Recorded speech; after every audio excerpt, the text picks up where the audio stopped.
Magandang umaga po sa inyong lahat. When I was in grade school, talaga namang napakakulit ko pong bata. Hanggang ngayon pa din naman po yata, ano? Nag-agree sila, oh. Grade 2 po ako. Tandang-tanda ko pa, nung una akong napatawag sa guidance office. Tumakbo yung kaklase ko. Tapos hinabol ko po siya. I ran after him. And then I pushed him. No? Blood. Ayun. Nadapa po yung aking kaklase. And he cried. Napapunta pa yata ng clinic because of me. While in the guidance office, I remember the counselor asking me why I pushed my classmate. At syempre, ang sagot ko po, at totoo naman, siya naman po yung nauna eh. Have you noticed it? That when there are times when we feel like being cornered, pushed to the wall, or helpless, our tendency or our natural reaction is to point to others.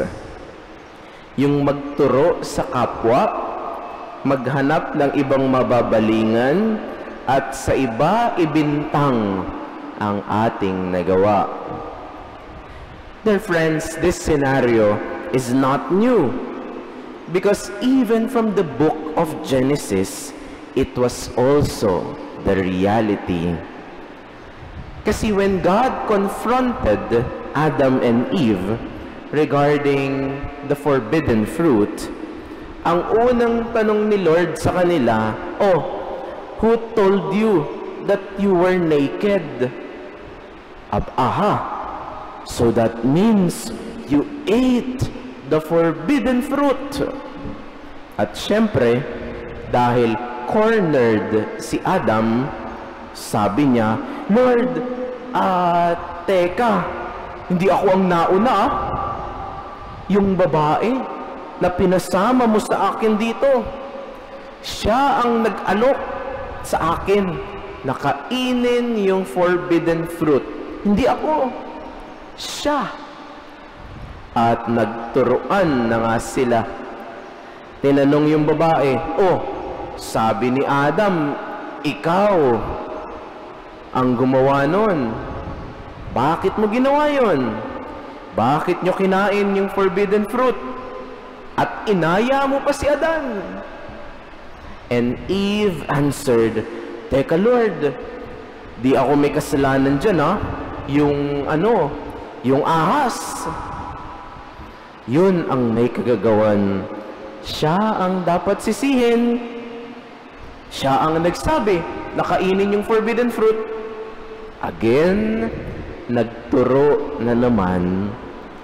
My dear friends, I think more than the sin of disobedience that our first parents have committed before, it is the sin of pointing fingers to others.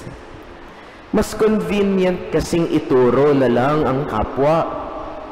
Mas madali kasing sila na lang ang may kasalanan. Mas mahirap kasing umamin sa nagawang pagkakamali o pagkakasala. Alam niyo po, we can reverse this sin of pointing fingers to others by humility and kindness. To accept one's fault pag nagkamali. To admit our weaknesses. And to receive feedback and comments from others graciously and wholeheartedly. Yes, alam ko po, hindi yun madali. Kasi alam nyo, if only we will humbly and sincerely ask the Lord for forgiveness, I don't think He will take it so much against us. I don't think.